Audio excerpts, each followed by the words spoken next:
Buen día, compañeros y maestros. Esta es nuestra infografía sobre dismorfologías de la nariz y filtrum. Los integrantes de este equipo son Arana Ávila Valeria Alejandra, Beltrán Camarena Anet Michel, Goguichaishvili Caballero Nicolos, Gutiérrez García Diego, Moya Ambriz Jania Betsabet, Ramírez García Adriana Michel, Saldaña de la Mora Sofía Elena, Velasco Serrano María Azucena. Como pequeña introducción, comenzaremos por mencionar que la genética es una rama de la biología que estudia nuestros fenotipos y genotipos, qué es lo que vemos y lo que no de nuestro cuerpo, y que pasan de generación en generación por medio de genes que son unas pequeñas unidades que son las que transfieren las características de la descendencia, dando lugar a las características del individuo. Los genes, en realidad, son fragmentos de ADN, una molécula que se encuentra en el núcleo de todas nuestras células y constituye una parte esencial de los cromosomas. El ADN es, en definitiva, la molécula en la que se almacenan las instrucciones que permiten el desarrollo y el funcionamiento de los organismos vivos. Estas características van cambiando a través del tiempo, ya que muchas de las modificaciones que han tenido se deben al ambiente en donde se asentaron nuestros ancestros. Y adentrándonos más a lo que vamos a hablar en este pequeño video es sobre la dismorfología, que es una parte de la genética médica que se encarga de estudiar las malformaciones que se presentan desde el nacimiento. El diagnóstico de este es muy importante para poder ofrecer un adecuado consejo genético y en ocasiones una guía anticipada de futuros problemas que se puedan presentar. Podemos observar que los rasgos de la nariz difieren entre las poblaciones, y esta variabilidad es gracias a la geografía, ya que la temperatura y la humedad son factores determinantes de estos cambios morfológicos. La nariz filtra el aire que respira, eliminando el polvo, gérmenes y los irritantes, ya que calienta y humedece el aire para evitar que los pulmones y los tubos que conducen a ellos se resequen. La nariz también contiene células nerviosas que ayudan al sentido del olfato. Cuando existe un problema en la nariz, todo el cuerpo puede sufrir. El surco nasolabial está formado por una hendidura vertical con dos crestas a cada lado que discurre desde el tabique nasal en la parte superior hasta el conocido como arco de Cupido en la parte inferior, sobre el tubérculo central del labio superior de la boca. La longitud, anchura y prominencia es muy variable en unas personas a otras, pero todas lo tienen. El filtrum marca la zona donde se unen las tres piezas que formarán la cara durante el desarrollo fetal, entre los meses 2 y 3 de la gestación. Aparece justo entre las prominencias nasales mediales y la prominencia maxilar del feto. Las malformaciones de la nariz y filtrum suelen estar ligadas a factores teratogénicos, que son específicamente agentes que actúan alterando irreversiblemente el crecimiento, la estructura o función del embrión en el desarrollo intrauterino. Alteraciones del filtrum pueden ser una característica típica de ciertas enfermedades, generalmente congénitas. Por ejemplo, un surco nasolabial aplanado puede aparecer en el síndrome de alcoholismo fetal y el síndrome de Prader-Willi. Las anomalías de la nariz y senos paranasales, por lo regular, siempre van a generar una insuficiencia ventilatoria grave, pues que no van a respirar bien, obligándolos a respirar por la boca, pero esto no es posible para el recién nacido, ya que su laringe y epiglotis se encuentran muy altas. Las malformaciones de la región facial se deben a la migración celular, que a partir de la cresta neural pueden tomar diferentes rutas. Si observamos del lado izquierdo de la infografía, esta se va a tratar por las protuberancias frontonasal y mientras el bebé sigue en el vientre de la mamá, el periodo de crecimiento se divide de acuerdo al periodo de evolución del embarazo.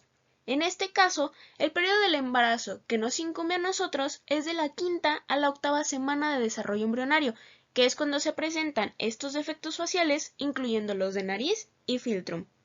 Ahora, si nos posicionamos por el lado derecho, nos daremos cuenta que vamos a tener que centrar en el primer y segundo arco braquial, que es donde se desarrollan las deformidades nasales que vamos a dividir entre categorías principales, iniciando por las deformidades de la pirámide ósea, que vendría siendo el hueso de la nariz.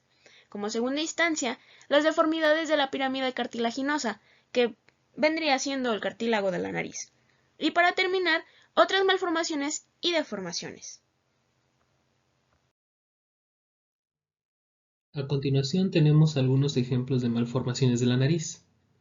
Como primero tenemos la proyección excesiva del dorso nasal. Conocida como nariz romana, por lo regular se acompaña de una disminución del ángulo valvular o mejor conocidas como narinas u orificios nasales, que por muchas razones va a tener repercusiones funcionales. Este por lo regular suele ser congénito y es por un exagerado crecimiento del septum o la pequeña columna que divide la nariz en dos. Como siguiente tenemos defectos de proyección del dorso. La imagen que vemos es conocida como nariz sencilla de montar. Se da por una depresión del dorso nasal, puede ser traumático o congénito como en el síndrome de Binder. Después tenemos la rínea. Esta es una malformación congénita muy poco frecuente que consiste en la ausencia de nariz, que varía desde hiporrinia, que es la ausencia de estructuras nasales externas, hasta una rínea completa, que es la ausencia de nariz externa, vías respiratorias nasales, bulbos olfativos o nervios olfatorios, que a menudo causa dificultad respiratoria y requiere de corrección quirúrgica. Después tenemos la probóscide. Esta se caracteriza por una pequeña trompa, por así llamarlo, de forma tubular formada por tejidos blandos en posición lateral a la nariz, en una posición alta casi unida al lagrimal. Esta puede afectar el desarrollo de los senos paranasales y causa un bloqueo o estrechamiento de las vías aéreas nasales.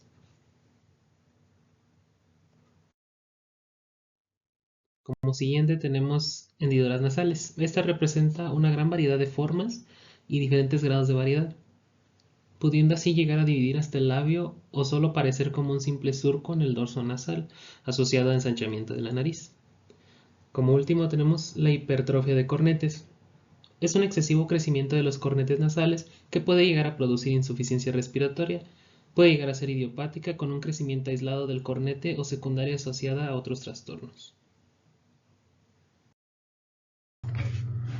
En esta diapositiva nos encargaremos de explorar ejemplos de malformaciones del filtrum. Ahora, el filtrum no es ese filtro que utilizas en Instagram para verte más guapo o más guapa, y mucho menos es el filtro que utilizas para fumarte un cigarrillo.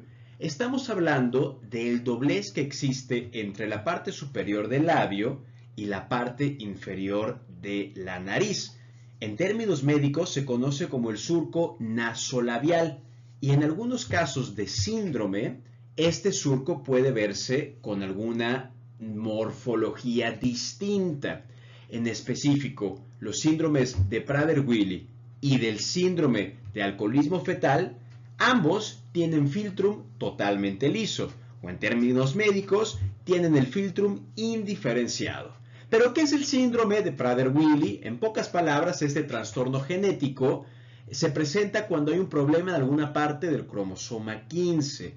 Puede ocasionar una amplia variedad de síntomas, incluidos trastornos del desarrollo, obesidad, hambre excesiva y en nuestro caso, un filtrum totalmente liso. Ahora, en el caso del síndrome del alcoholismo fetal, este es un espectro de síndromes que se producen cuando la madre lamentablemente ingiere alguna bebida alcohólica o ingiere alcohol de alguna otra manera.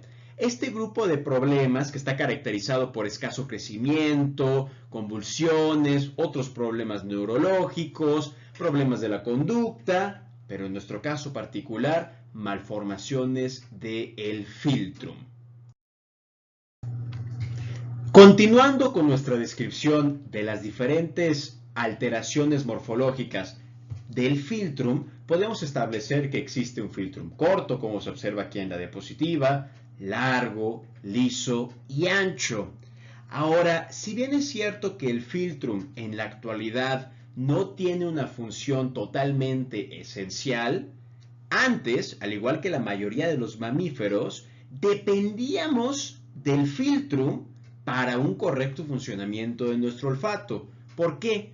porque nosotros, a lo largo de la evolución y algunos mamíferos en la actualidad, utilizábamos el surco para trasladar algo de la humedad de la boca hacia el hocico para mantenernos hidratados.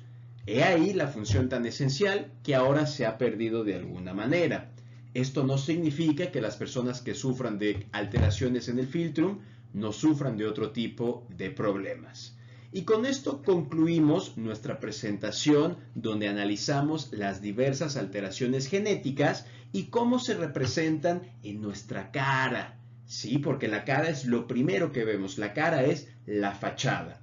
Esto es de vital utilidad porque con solo ver el rostro de un paciente no solo podemos inferir o deducir de qué síndrome padecen, sino también qué otras alteraciones probablemente padece esta persona. Y así podemos armar una historia clínica mucho más verídica y mucho más útil. Esto sería todo de nuestra parte. Muchas gracias por su atención.